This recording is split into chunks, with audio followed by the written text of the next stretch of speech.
Hello tubes. This is a lawnmower I got today. It was posted for free. I was happened to been in Midtown, about 20-30 minutes away, and I saw it posted and contacted the poster and asked, told them I could be there in an hour to come get it. So they held it until then for me. I thanked them and I brought it on home.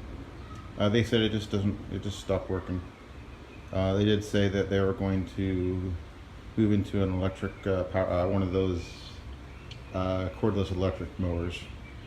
But this was something they said that they were given or something, and it had been working for years. One of these old Briggs classic engines, this 22-inch Bolens, 4 horsepower, Briggs and Stratton. My initial take on it is it will fire. I just primed it a little bit and fired and ran for a couple seconds. So I'm going to do my first step, and I'm going to give this thing a bath. The bottom of the mower is full of caked on grass. Here I'm back with this mower. I just power washed it. The bottom had a bunch of grass on it, and something interesting to note, there was a rock wedged in behind on the deck, wedged in under here. So that makes me believe that someone may have hit that rock, and we may have a flywheel key issue. So here, I'll cut it in later. Let's check the oil level.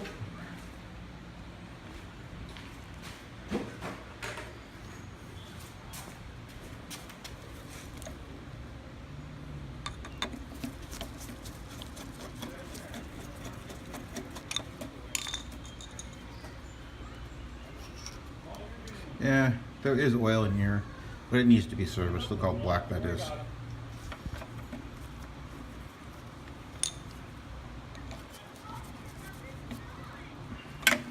And let's check the air filter together here.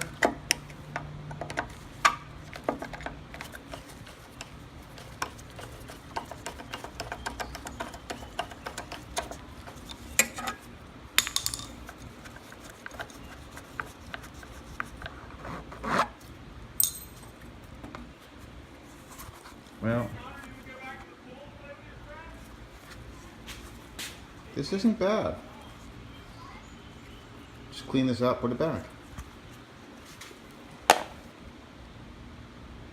And the primer bulb seems to be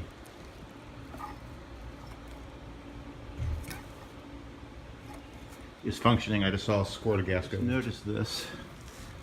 See how loose this is? Also, that's not supposed to be a screw. I'll put a correct bolt in there for that. Oh. What I'm going to do now is I'm going to take this cooling shroud off. It's one bolt here and two in the back, or two in the side here. They're all 3/8 inch, and I'm going to take a look at the recoil, the flywheel key. Additionally, I am going to take the gas tank off, clean it, and inspect the diaphragm, which is, diaphragm is, as you can see, it's pretty dirty in there, but diaphragm is sandwiched between, you get this here, this diaphragm is sandwiched between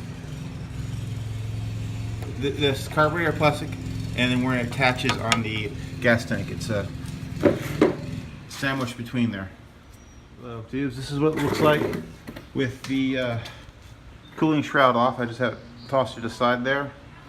To get the flywheel off, you're gonna need a 15/16 socket, and I use a breaker bar to make things easier, or cheater bar, some people call it. Also, you need to stick a piece of wood in the bottom to block the blade.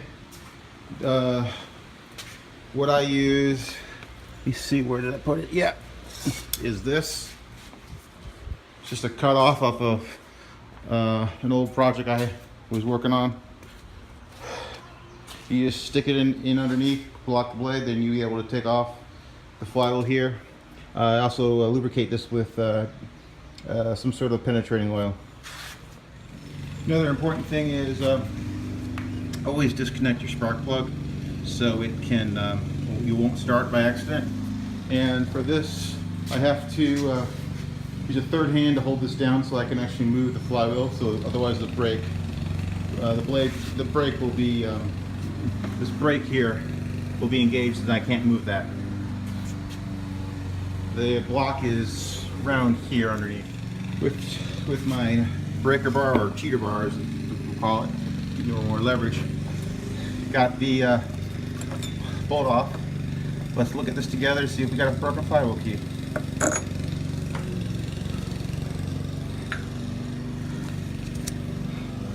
And we do not. See how the keyway here is aligned with the key? This is not broken. The only reason why I thought it may have been the flywheel key was because of that rock I saw underneath. Normally, you would first go to the carburetor, but since the way it acted, I thought it was maybe a flywheel key. Sorry for the lawn mowing background noise. My neighbor's mowing his lawn. Now I'm going to go into the fuel system, look at the carburetor, may rebuild it with the diaphragm, and put that in that new correct bolt there that's missing. Tubes. This bolt here is holding it on. It's a 1/2 inch. It is really loose here. I can just finger tighten it now, loosen it. And what's supposed to be here is a 3/8, but they put a screw in, and I'll fix that when I put it back together. Okay, I got the bolts off. Well, I'm gonna stick them here in my parts tray. Courtesy of Harbor Freight, free with purchase of any other item. Let's see. Oh, it was free with purchase of any other item with a coupon that they sent in the mail. Now, the way this comes off, you kind of pull straight out, and then there's a linkage. You got this linkage here. You got to get off this here by bending, taking the gas tank and then turning it this way, like this, and then turning it this way as you bring it out to get it off that. Got the gas tank off with the carburetor here. Gonna clean this off, clean out the carburetor, possibly replace the diaphragm, and get all this gunk off of it. Oh, I got this idea from Mountain Bike Kayak. Take a old milk container or a water jug, cut it open, you get a little container like this to pour the gas in. This gas tank is almost full. Check out his channel, Mountain Bike Kayak. Does a lot of small engine stuff. So there's no water in this gas, but it's got a lot of debris in it. So it's good thing I'm cleaning out the gas tank.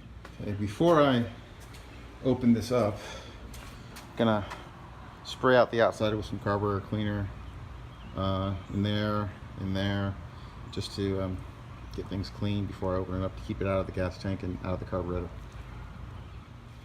Get out in the sun here.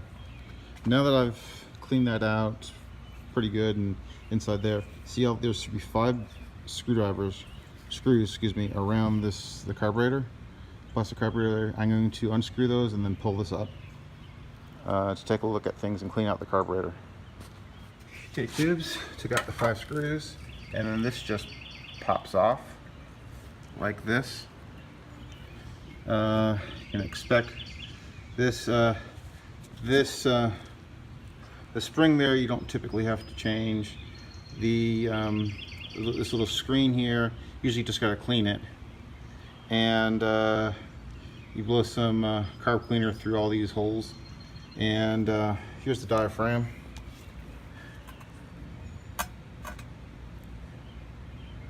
See here, it just peels off. It's actually 2 pieces that get stuck together.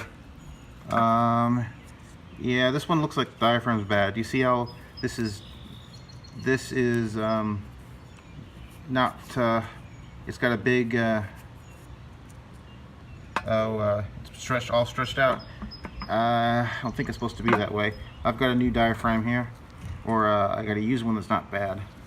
So I'm gonna just pop this off, pull this off, like this.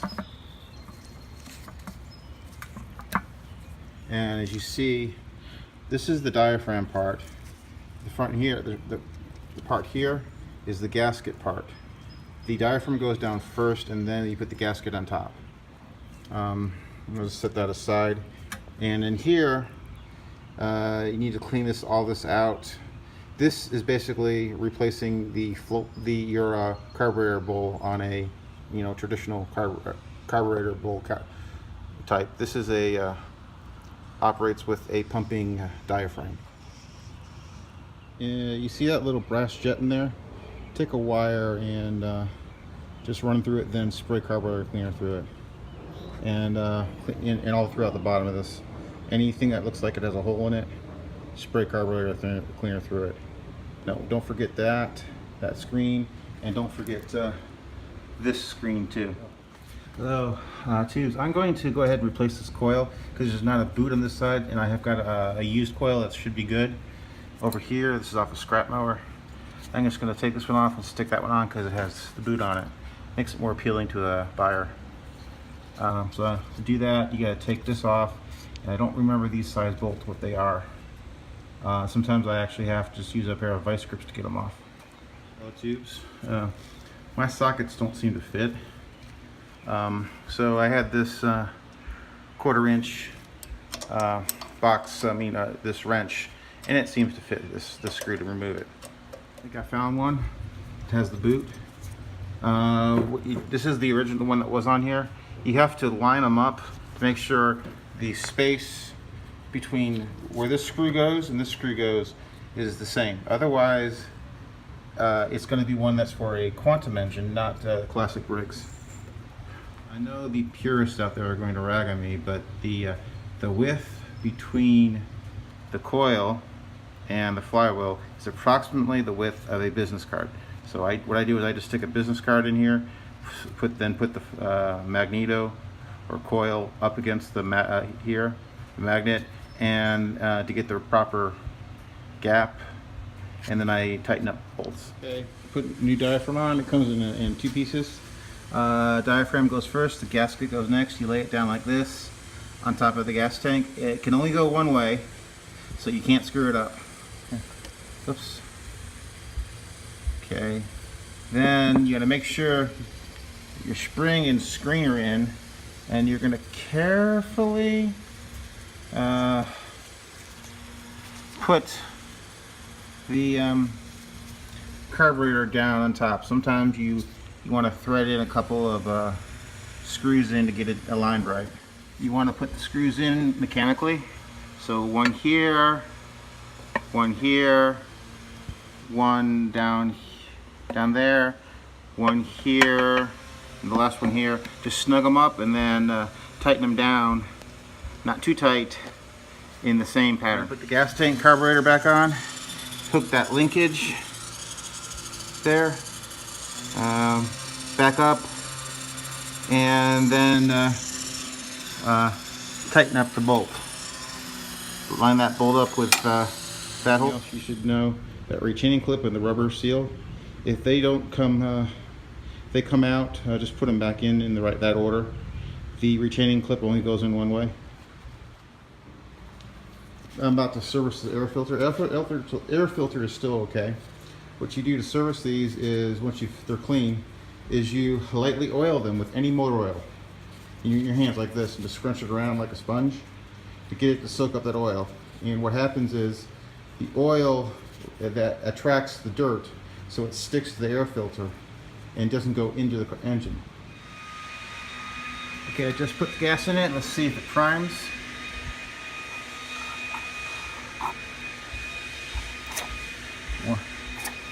Yep, it's priming.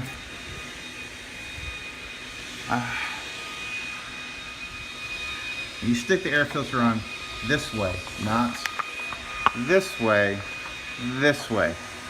Okay. Got it all together here. did replace this wheel here. It was kind of leaning in. I had one from a scrap mower. I don't know where, back in my quarter parts, way back there. And I'm gonna go see if this will start. I haven't changed the oil, but this is gonna be the first start. We prime it. Now it may smoke some because it's been on its side. 3 primes. Get my third hand here.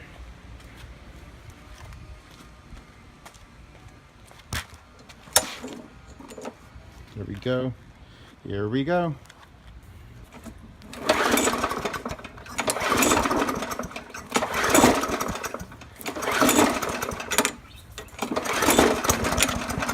Oh, got a kick.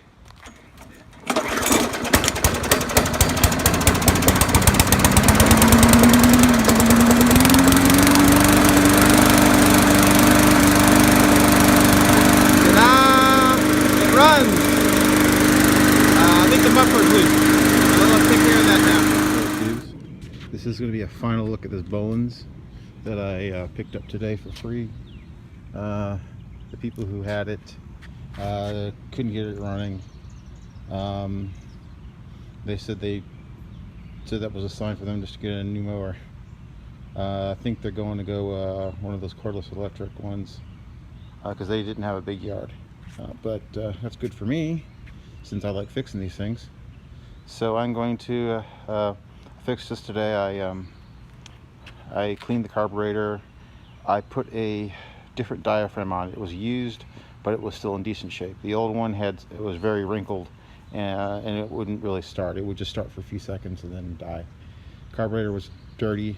I changed the oil, sharpened the blade. I put a new ignition coil on it because the old one, the one that came with, didn't have a boot, and you know, people don't like that. People like a boot on it, so they don't get shocked. So I also serviced the air filter. It was still good. It's pretty clean. I serviced it by just scrunching some motor oil in it, and just so it attracts dirt. Power wash this. Some of the paint came off, and I attempted to paint it. It didn't come out so well because I don't have the right color, but I used a black, and there was a green that I tried to mix together. Spray the green down first and then come over it with black. It is what it is. I might get 60 bucks for this on a good day, since this is the height of lawn mowing season. And if someone offers 50, I'll probably say yeah. This is a 22-inch 4-horsepower Briggs with the Briggs classic engine. Can't kill these things. And I'll give you a start. Just need to get my third hand.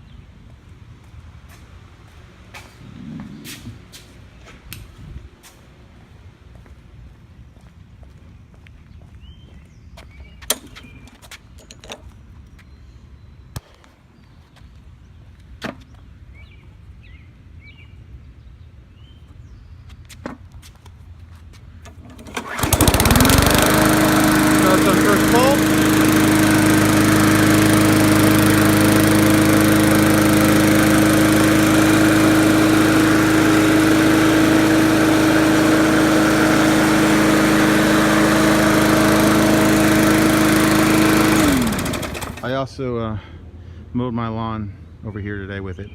Actually, it was slightly in the rain, so it didn't. But this is the final look at this one. Quick turnaround. I also painted the shroud here black. So hopefully this will sell pretty quickly. See you later, tubes.